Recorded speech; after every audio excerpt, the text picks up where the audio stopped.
ಆಮೇಲೆ 5000 ಕೊಟ್ಟಿದ್ದಾರೆ, ಅವ್ರು ತಗೊಂಡಿಲ್ಲ. ಮತ್ತೆ 7000 ಕೊಟ್ಟಿದ್ದಾರೆ, ಅವ್ರು ತಗೊಂಡಿಲ್ಲ. 10,000 ಬೇಕು ಅಂತ ಅಂದ್ರು.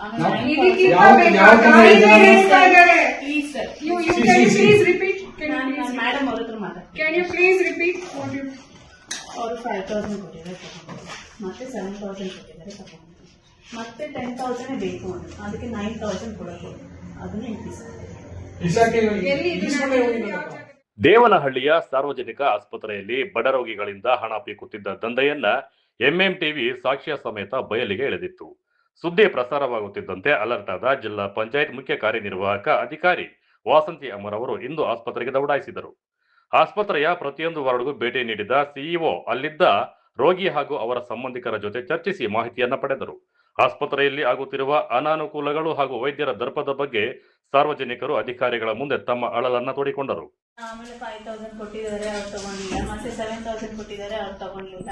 10,000 ಬೇಕು ಅಂತ ಅಂದ್ರು.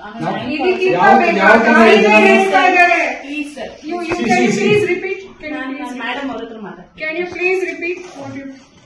ಅವರು 5000 ಕೊಟ್ಟಿದ್ದಾರೆ ತಗೊಂಡಿಲ್ಲ, ಮತ್ತೆ 7000 ಕೊಟ್ಟಿದ್ದಾರೆ ತಗೊಂಡಿಲ್ಲ, ಮತ್ತೆ 10,000 ಬೇಕು ಅಂತ. ಅದಕ್ಕೆ 9,000 ಕೊಡಬೇಕು, ಅದನ್ನ ಇನ್ಕ್ರೀಸ್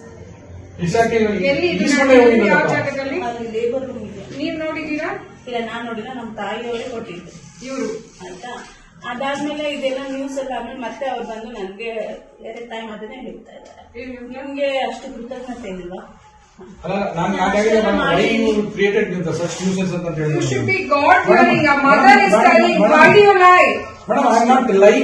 ನಿನ್ನೆ ಬೆಳಿಗ್ಗೆ ಬಂದು 2 ಸರಿ ನನ್ಗೆ ಹೇಳಿದ್ದಾರೆ, ನೀವು ಅಷ್ಟು ನಾನು ನಿಮ್ಗೆ ಮಾಡಿದೀನಲ್ಲ, ನಿಮ್ಗೆ ಕೃತಜ್ಞತೆ ಇಲ್ವಾ, ಗ್ರಾಟಿಟ್ಯೂಡ್ ಇಲ್ವಾ ಅಂತ ಹೇಳ್ತಾ ಇದ್ದಾರೆ. ಆಸ್ ಎ ಡಾಕ್ಟರ್ ಅವ್ರು ಮಾಡೋದು ಅವ್ರ ಡ್ಯೂಟಿ ಅಲ್ವಾ? ಅಷ್ಟೇ. ನಾವು ಕೃತಜ್ಞತೆಯಿಂದ ನಾವು ಕೊಟ್ರಲ್ಲ 9,000, ಅವ್ರು 1,000 ವೆರಿ ಶೇಮ್ಫುಲ್ ಆಫ್ ದಿಸ್.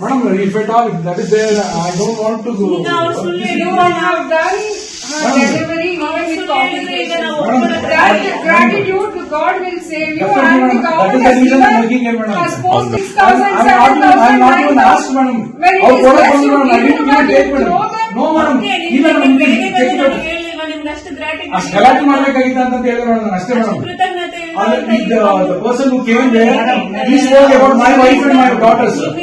ಇವಾಗ ನಾನು 1 ವಾರ ಹಾಸ್ಪಿಟ್ಲಿಗೆ ಬರಬಾರ್ದು ಅಂತ ಇದೆ, ದಂಡಿಗೆ ಎದುರ್ಲಿಲ್ಲ, ದಾಳಿಗೆ ಎದುರ್ಲಿಲ್ಲ, ನಾನು ಇದಕ್ಕೆಲ್ಲ ಎದುರ್ತೀನಿ ಅಂತ ಅನ್ಕೊಂಡ್ಬಿಟ್ರ ಅಂತ ಅವ್ರು ಬಂದು ಹೇಳ್ತಾ ಇದ್ದಾರೆ. ಮಾತೆಲ್ಲ ಎಷ್ಟು ಕಷ್ಟ ಬಂತು, ನೆನ್ನೆಲ್ಲ ಊಟ ತಿಂದ್ರೆ ನನ್ಗೆ ಅಳ್ಳು ಬಂತು. ಆಮೇಲೆ ಅವ್ರ ಹತ್ರ ರಿಕ್ವೆಸ್ಟ್ ಮಾಡಿದ್ರು, ಸರ್ ನಾನು ಇವತ್ತು ನಾನು ಹೇಳಲೇಬಾರ್ದು ಅನ್ಕೊಂಡೆ, ಬಟ್ ಇಷ್ಟು ಅವ್ರು ಒಂದೇ ಮಾತಾಡ್ತಾರೆ ಸಬೂತು ಅಂತ ಅವ್ರು ಹೇಳ್ತಾ ಇಲ್ಲ.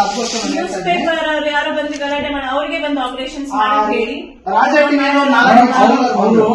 The guy who came and was recording, madam, he was scolding my wife and my daughter, madam. How could I tolerate him? ನೀವು ಎಷ್ಟು ಜನಕ್ಕೆ How could I tolerate him? I scolded him.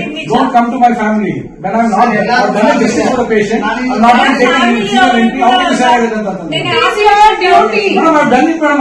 I've done it. Why you need to ask them when I didn't even ask, madam. They came to why should they give you? They came to give me. I didn't take it at all, madam. I didn't take it at all, madam. Patient ಅವರು ಗಾರೆ ಕೆಲಸ ಮಾಡೋದು ಅವ್ರ husband, ಅವ್ರ ಹತ್ರ ಪಾಪ amount ಇಲ್ಲ, ಅವ್ರ ಹತ್ರ ತಗೊಳ್ಳಿಲ್ಲ, ಅವ್ರಿಗೆ 10,000 ಬೇಕು ಅಂತ ಫೋರ್ಸ್ ಮಾಡಿ ಕೊಡ್ಬೇಕು, ಇಷ್ಟು ಕೊಡ್ಬೇಕು.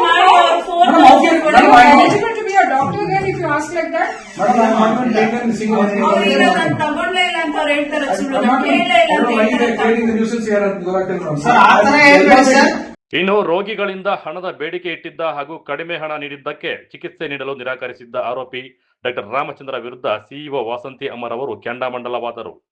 ಈಗಾಗಲೇ ಸಂಬಂಧಪಟ್ಟ ವೈದ್ಯರಿಗೆ ಶೋಕಾಸ್ ನೋಟಿಸ್ ನೀಡಲಾಗಿದ್ದು ಅವರಿಂದ ಇನ್ನೂ ಯಾವುದೇ ಸಮರ್ಪಕ ಉತ್ತರ ಬಂದಿಲ್ಲ. ಹೀಗಾಗಿ ತಕ್ಷಣದಿಂದಲೇ ಜಾರಿಗೆ ಬರುವಂತೆ ಡಾಕ್ಟರ್ ರಾಮಚಂದ್ರ ಅವರನ್ನ ಅಮಾನತು ಮಾಡಲು ಆದೇಶ ನೀಡಲಾಗಿದೆ. ಇನ್ನು ಮುಂದೆ ಅಧಿಕಾರಿಗಳು ಆಸ್ಪತ್ರೆಗೆ ಆಗಾಗ ಭೇಟಿ ನೀಡಿ ವರದಿ ನೀಡಬೇಕು ಹಾಗೂ ಸಾರ್ವಜನಿಕರಿಗೆ ತೊಂದರೆಯಾಗದಂತೆ ಪರ್ಯಾಯ ವೈದ್ಯರ ವ್ಯವಸ್ಥೆ ಮಾಡುವುದಾಗಿ ಸಿಇಒ ಭರವಸೆ ನೀಡಿದ್ದಾರೆ. ನಾನು ಅವರಿಗೆ ಶೋಕಾಸ್ ನೋಟಿಸ್ ಕೊಟ್ಟಿದ್ದೆ, ಏನಾಯಿತು ರಿಪೋರ್ಟ್ ಕೊಡಿ ಅಂತ. ಏಮೋಗೂ ನಾನು ರಿಪೋರ್ಟ್ ಕೊಡಿ ಅಂತ ಕೇಳಿದ್ದೆ. ಅವರಿಂದ ಏನೂ ಮಾಹಿತಿ ಬರದೆ ಇರೋದಕ್ಕೆ ನಾನು ನಾಳೆ ಖುದ್ದಾಗಿ ಹೋಗಿ ಹಾಸ್ಪಿಟಲಲ್ಲಿ ಚೆಕ್ ಮಾಡಿದೆ. ಮತ್ತು ಹೇಮಾವತಿ ಯಾರು ಪೇಷಂಟ್ ಇದ್ದರು, ಅವ್ರು ಯಾರು ಹೆರಿಗೆ ಆಗಿತ್ತು ಅವ್ರನ್ನೂ ಮಾತಾಡಿದೆ, ಅವ್ರ ಫ್ಯಾಮಿಲಿಯವ್ರನ್ನೂ ಮಾತಾಡಿದೆ. ಡಾಕ್ಟರು ಅಲ್ಲಿದ್ದರು, ಏನೂ ಎಲ್ಲ ಇದ್ದರು. ಪೇಷಂಟ್ ಕ್ಲಿಯರ್ ಆಗಿ ಹೇಳಿದ್ರು, ಅವರು ದುಡ್ಡು ಕೊಟ್ಟಿದ್ದಾರೆ, ಕಮ್ಮಿ ದುಡ್ಡು ಕೊಟ್ಟಿದ್ದಾರೆ ಅನ್ನೋ ಕಾರಣಕ್ಕೆ ಅವರು ತಗೊಳ್ದಿರ ವಾಪಸ್ ಕೊಟ್ಟಿದ್ದಾರೆ ಅಂತ ಅವರು ಹೇಳಿದ್ರು. ಇಮಿಡಿಯೇಟ್ ಅವ್ರ ಮೇಲೆ ಆಕ್ಷನ್ ತಗೋತೀವಿ, ಅವ್ರನ್ನ ಸಸ್ಪೆಂಡ್ ಮಾಡ್ತೀವಿ, ಫರ್ದರ್ ಎನ್ಕ್ವೈರಿ ಮಾಡ್ತೀವಿ. ಖುದ್ದಾಗಿ ಭೇಟಿ ನೀಡಿ ಅವ್ರಿಗೆ ಸಾಂತ್ವನ ಹೇಳಿದ್ದೀನಿ, ಧೈರ್ಯವಾಗಿರಿ, ನಿಮ್ಮ ಫುಲ್ ಟ್ರೀಟ್ಮೆಂಟ್ ಮುಗಿಸ್ಕೊಂಡು ನೀವು ಇಲ್ಲಿಂದ ಹೋಗ್ಬೋದು, ಅಲ್ಲಿವರೆಗೂ ನೀವು ಆರಾಮಾಗಿರಿ. ಆ ಡಾಕ್ಟರ್ ಅವ್ರಿಗೆ ಯಾವುದು ಇಂಟರ್ಫಿಯರ್ ಮಾಡಬಾರ್ದು ಅಂತಲೂ ಹೇಳ್ತೀನಿ. ಮತ್ತು ಆ ಡಾಕ್ಟರ್ ಮೇಲೆ ಇವಾಗ ಸಸ್ಪೆನ್ಷನ್ದು ನಾವು ಕ್ರಮ ತಗೋತೀವಿ, ಫರ್ದರ್ ಎನ್ಕ್ವೈರಿ ಮಾಡಿ ಅವ್ರ ಮೇಲೆ ತಾತ್ಕಾಲಿಕ ವ್ಯವಸ್ಥೆ ಮಾಡ್ತೀವಿ. ನಾವು ಬೇರೆ ನಮ್ಮ ಹಾಸ್ಪಿಟಲಿಂದ ಅಲ್ಲಿ ಕಳಿಸ್ಕೊಂಡಿದ್ದಾರೆ. ಇಮಿಡಿಯೇಟ್ AMOs, DHO ಎಲ್ಲರೂ ಸಹಿತ ತಾಲೂಕ್ ಲೆವೆಲ್, ಡಿಸ್ಟ್ರಿಕ್ಟ್ ಲೆವೆಲ್ ಎಲ್ಲ ಡಾಕ್ಟರ್ಸು ಅವಾಗಿಂದ ಅವಾಗೆ ಇನ್ಸ್ಪೆಕ್ಷನ್ ಮಾಡಿ ರಿಪೋರ್ಟ್ ಮಾಡಬೇಕು. ಅಲ್ಲಿ ಎಷ್ಟು ಪೇಷಂಟ್ಸ್ ಇದ್ದಾರೆ, ಇನ್ ಪೇಷಂಟ್, ಔಟ್ ಪೇಷಂಟ್, ಅವ್ರಿಗೆ ಏನು ರಿಪೋರ್ಟ್ಸ್ ಇದೆ, ಯಾವ್ಯಾವುದು ಇನ್ವೆಸ್ಟಿಗೇಷನ್ಸ್ ನಡೀತಾ ಇದೆ, ಫಾರ್ಮಸಿಯಲ್ಲಿ ಎಷ್ಟೆಷ್ಟು ಔಷಧಿಗಳ ಲಭ್ಯತೆ ಇದೆ, ಅದ್ರ ಬಗ್ಗೆ ಎಲ್ಲ ಏನಾದ್ರು ಅವರಿಗೆ ಕುಂದುಕೊರತೆಗಳಿದೆ ಅದೆಲ್ಲ ನಮಗೆ ರಿಪೋರ್ಟ್ ಮಾಡಬೇಕಿರುತ್ತೆ. ಆ ವ್ಯವಸ್ಥೆ ಅಂತೂ ಕಂಟಿನ್ಯೂಸ್ ಇರುತ್ತೆ. ಈ ಕೆಲವು ಘಟನೆಗಳಾದಾಗ ನಾವು ಅದನ್ನ ಖುದ್ದಾಗಿ ನಾನೇ ಬಂದು ನೋಡಿದ್ದೀನಿ. ಇನ್ನು ಮುಂದೆ ಈ ಥರ ಆಗ್ದಂಗೆನೂ ನಾನು ಒಟ್ಟಿನಲ್ಲಿ ಸರ್ಕಾರಿ ಕೆಲಸ ದೇವರ ಕೆಲಸ ಎಂದು ಸೇವೆ ಮಾಡಬೇಕಾದ ಜಾಗದಲ್ಲಿ ಬಡವರ ರಕ್ತ ಹೀರುವ ಭ್ರಷ್ಟ ವೈದ್ಯನಿಗೆ MMTV ವರದಿಯ ಬಳಿಕ ತಕ್ಕ ಶಿಕ್ಷೆಯಾಗಿದೆ. ಈ ಇಂಪ್ಯಾಕ್ಟ್ ಬೆನ್ನಲ್ಲಾದರೂ ಉಳಿದ ಸಿಬ್ಬಂದಿ ವೈದ್ಯರು ಎಚ್ಚೆತ್ತುಕೊಂಡು ಲಂಚದಿಂದ ದೂರವಿರುತ್ತಾರಾ ಅಥವಾ ಇಲ್ಲವಾ ಕಾದು ನೋಡಬೇಕಿದೆ. Vinay, MMTV news, Devanahalli.